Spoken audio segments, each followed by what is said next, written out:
Harvard business professor and economist asked more than 5,000 Americans how they thought wealth was distributed in the United States. This is what they said they thought it was.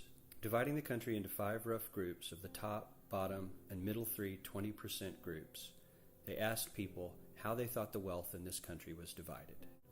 And 92% said it should be more like this. The ideal is as far removed from our perception of reality as the actual distribution is from what we think exists in this country. Here's what we think it is again, and here is the actual distribution.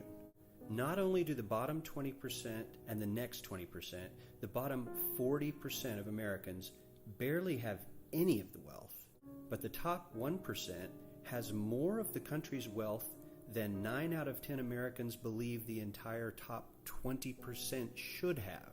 Let's reduce the 311 million Americans to just a representative 100 people.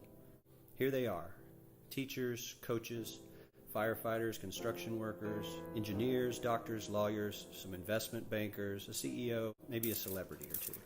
Now let's line them up according to their wealth. Poorest people on the left, wealthiest on the right. We'll color code them like we did before based on which 20% quintile they fall into. Now, let's reduce the total wealth of the United States, which was roughly $54 trillion in 2009, to this symbolic pile of cash. And let's distribute it among our 100 Americans. Here's that ideal we asked everyone about. 9 out of 10 people, 92%, said this was a nice, ideal distribution of America's wealth.